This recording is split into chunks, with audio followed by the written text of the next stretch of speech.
அன்புக்குரிய சகோதரர்களே சகோதரிகளே, இன்னைக்கு முஹர்ரம் 10வது நாள். முஹர்ரம்னா என்ன, அதனுடைய விசேஷம் என்ன, அதனுடைய செய்திகள் பற்றி தெரிவிக்கிறதுக்காக இந்த காணொளி. முஹர்ரம்ங்கிறது நம்ம இஸ்லாமிய ஆண்டினுடைய முதல் மாதம். இப்போ எப்படி ஜனவரி பிப்ரவரி இருக்குது, அதே போல் சித்திரை வைகாசி இருக்குது, அதுபோல் இஸ்லாமிய கேலண்டருடைய முதல் மாதத்துக்கு பெயர் முஹர்ரம். முஹர்ரம், சஃபர், ரபியுல் அவ்வல், ரபியுல் ஆஹிர், ஜமாதுல் அவ்வல், ஜமாதுல் ஆஹிர், ரஜபு, ஷாபான், ரமலான், ஷவ்வால், துல்ஹைதா, துல்ஹஜ் ஆக இந்த 12 மாதங்களில் முதல் மாதம் முஹர்ரம் மாதம்.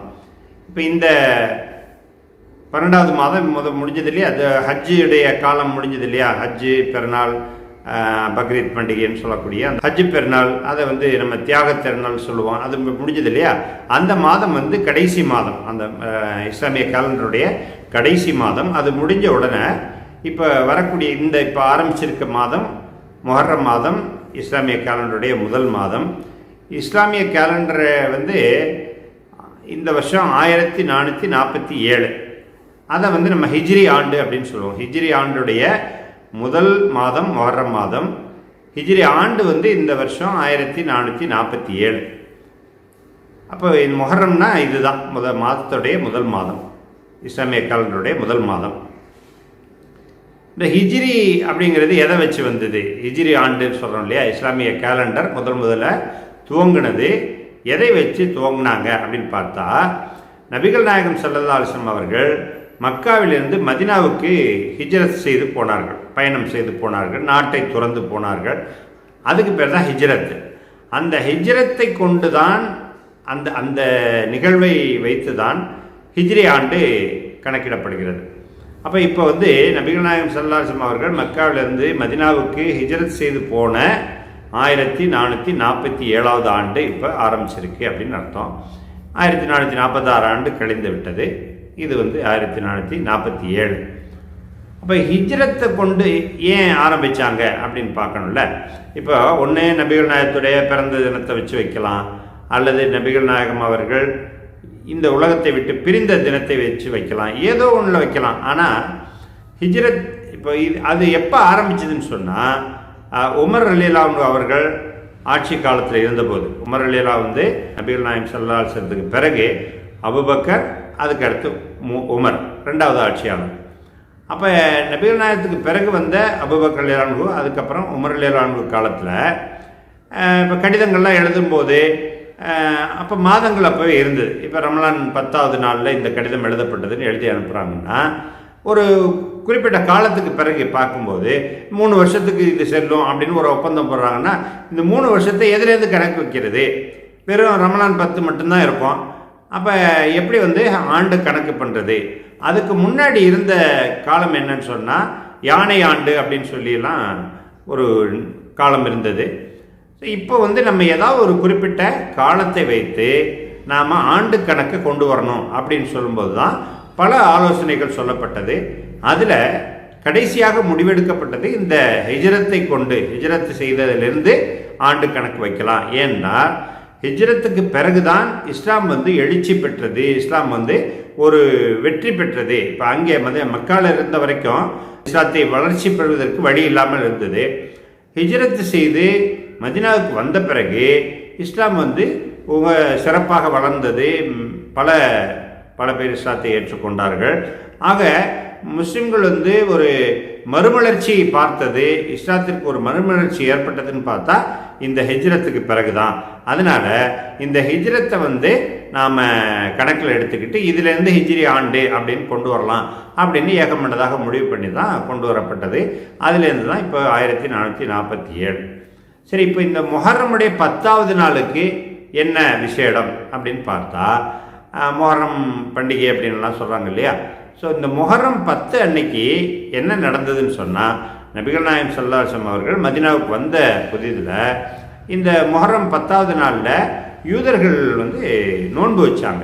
இப்போ இது எதுக்காக இந்த நோன்பு வைக்கிறீங்க அப்படின்னு கேட்டபோது, இவர் மூசா அலைஹிஸ்ஸலாம் என்ற ஒரு இறை தூதர் இருந்தார் இல்லையா, நமக்கு முன்னாடி, அதாவது நபிகள் நாயகத்துக்கு முன்னாடி ஈசா அலைஹிஸ்ஸலாம் முன்னாடி, ஜீசஸ் என்று சொல்லக்கூடிய ஈசா அலைஹிஸ்ஸலாத்துக்கு முன்னாடி மோசஸ் என்று சொல்லுவாங்க இல்லையா, அந்த மோசஸ் என்று சொல்லக்கூடிய மூசா அலைஹிஸ்ஸலாம் அவர்கள் ஃபிரௌனுடைய கொடுங்கோன்மையிலிருந்து காப்பாற்றப்பட்டது இந்த நாளில்.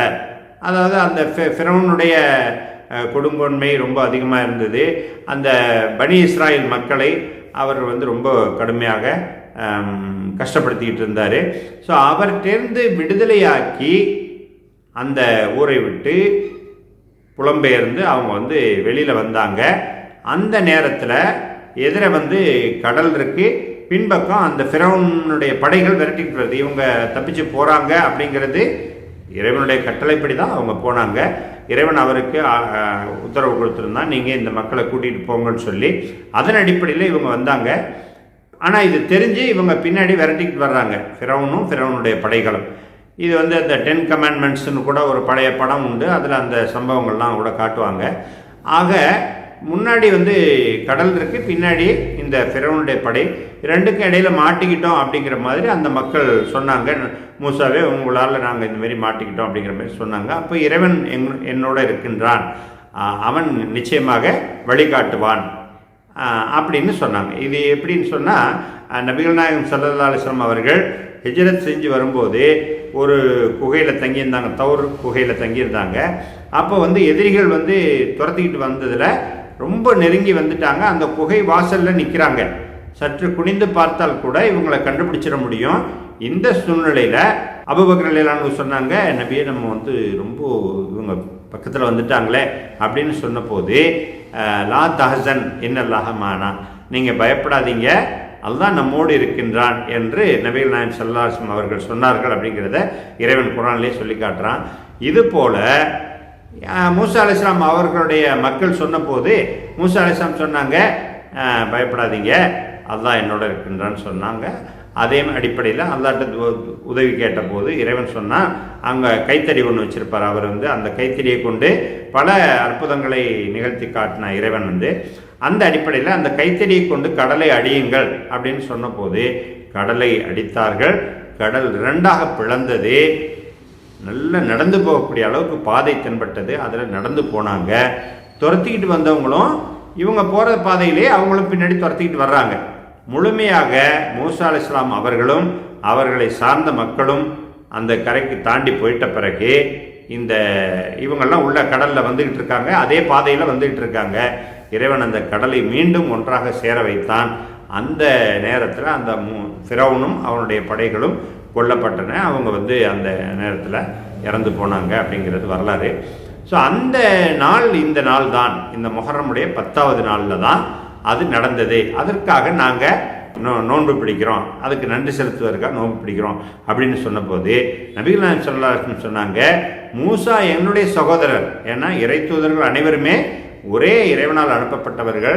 அதனால மூசாவோடு எங்களுக்கும் தொடர்பு இருக்கிறது. அதனால நாமளும் நோன்பு பிடிப்போம் அப்படின்னு சொல்லிட்டு முஸ்லிம்கள்கிட்ட நம்ம நோன்பு பிடிப்போம்னு சொன்னாங்க. அதுக்கப்புறம் அவர்களுக்கு சற்று மாற்றமாக இருக்கணுங்கிறதுக்காக ஒரு நாள் சேர்த்து, நான் அடுத்த ஆண்டு உயிரோடு இருந்தால் நான் இன்னொரு நாள் சேர்த்து செய்வேன். தோழர்கள் கேட்டாங்க, யூதர்கள் மாதிரியே நம்மளும் ஒரு நாள் நோன்பு இருந்தோம்னா அவங்கள பின்பற்றுறது மாதிரி ஆகுமே அப்படின்னு கேட்டபோது, அடுத்த வருஷம் நான் உயிரோடு இருந்தால் நான் ஒரு நோன்பை சேர்த்து வைப்பேன் அப்படின்னாங்க. அந்த ஆனால் அவர்கள் அடுத்த ஆண்டு இல்லை, உயிரோடு இருக்கவில்லை.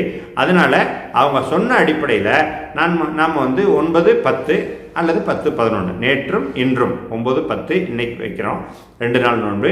அல்லது 10 முதல் நாள் வைக்க முடியலன்னு சொன்னால் 10, 11. ஸோ இந்த 2 நாட்களில் நோன்பு பிடிக்கணுங்கிறது அந்த மூசா அலைஹிஸ்ஸலாம் அவர்கள் காப்பாற்றப்பட்டதுடைய நினைவாக இறைவனுக்கு நன்றி செலுத்தக்கூடிய வகையிலே. இது தவிர அதே முஹர்ரம் 10வது நாளில் பல நல்ல காரியங்கள் நடந்திருக்கின்றன. யூனுஸ் அலைஹிஸ்ஸலாம் அவர்கள் மீன் வயிற்றிலிருந்து காப்பாற்றப்பட்டார்கள். இது போன்று பல நல்ல செய்திகள், நல்ல விஷயங்கள் நடந்திருக்கின்றன. ஆனால் அதே போலவே இப்போ நல்லது கெட்டது வாழ்க்கையில் நடக்கிறது இயற்கை தானே. அதே போலவே பின்னாடி நபிகள் நாயகம் ஸல்லல்லாஹு அலைஹி வஸல்லம் அவர்கள்லாம் மரணித்த பிறகு பின்னாடி நடந்த ஒரு சம்பவத்தில் நபிகள் நாயகம் ஸல்லல்லாஹு அலைஹி வஸல்லம் அவர்களுடைய பேரன் அவர்கள் ஒரு போரில் கொல்லப்படுகிறார்கள். அந்த யசீதுக்கும் இவங்களுக்கும் இடையில நடக்கிற போர். யசீத் வந்து ஒரு கொடுங்கோன்மையான ஆட்சியாளராக இருக்கிறாரு. அவரை எதிர்த்து போர் நடந்த போது இந்த ஹுசைன் ரலியல்லாஹு அவர்கள் அந்த போரில் கொல்லப்படுகிறார்கள், ஷஹீதாக்கப்படுகிறார்கள்.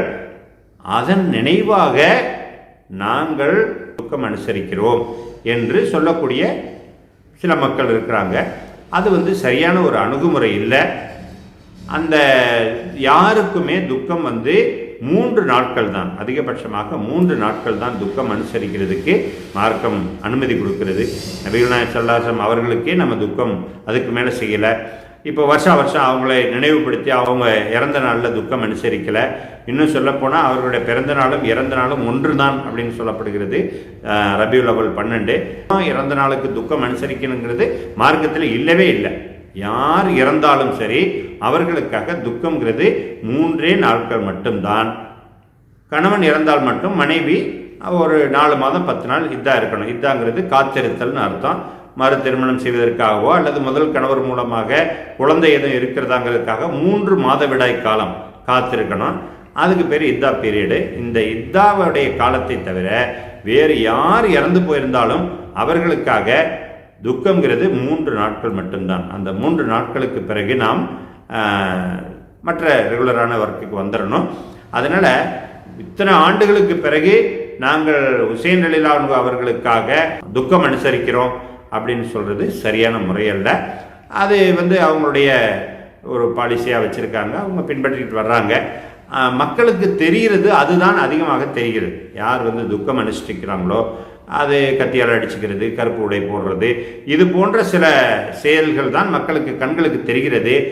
முஹர்ரம் நாளில் நோன்பு பிடிக்கணும் அப்படிங்கிறதே பல பேருக்கு தெரியறதில்லை. முஸ்லீம் அல்லாத சகோதரர்களுக்கு அன்னைக்கு வந்து நோன்பு பிடிக்கப்படுது, 2 நாட்கள் நோன்பு பிடிக்கிறாங்க அப்படிங்கிறதே தெரியறதில்ல. ஆனால் இந்த கண்ணுக்கு நேராக தெரிகிறது இந்த கத்தியால் அடிக்கிறது, ஊர்வலம் போகிறது, கருப்பு ட்ரெஸ் போட்டுக்கிறது, இது போன்ற விஷயங்கள் தான் மக்களுக்கு தென்படுகிறது. இந்த நோன்பு இருக்கிறாங்க அப்படிங்கிறது தெரிவதே இல்லை. அதை தெரிவிப்பதற்காகவும் முஹர்ரம் 10 நாளில் பல நல்ல செய்திகள் நடந்திருக்கின்றன, நல்ல விஷயங்கள் நடந்திருக்கின்றன. அதை கொண்டு நாம் மகிழ்ச்சி அடையலாம். ஆனால் அதே நேரத்தில் ஒரு சந்தர்ப்பவசமாக பின்னாடி ஒரு போரில் ஹுசைன் ரலியல்லாஹு அவர்கள் நபிகள் நாயகம் ஸல்லல்லாஹு அலைஹி வஸல்லம் பேரன் அவர்கள் கொல்லப்பட்டார்கள் அப்படிங்கிறது உண்மை. ஆனால் அதற்காக நாம் துக்கம் அனுஷ்டிக்கிறது வந்து சரியான அணுகுமுறை அல்ல, அது சரியான மார்க்க வழிமுறை அல்ல அப்படிங்கிறதை தெரிவித்துக் கொள்வதற்காக. முஹர்ரம்னா என்ன? முஹர்ரம் மாதம், முஹர்ரமுடைய 10வது நாளில் உள்ள விசேஷம், ஹிஜ்ரி ஆண்டு எதை வெற்றி நிர்ணயிக்கப்படுகிறது, இது போன்ற தகவல்களை தெரிவிப்பதற்காக இந்த காணொளி. எல்லா புகழும் இறைவன் ஒருவனுக்கே.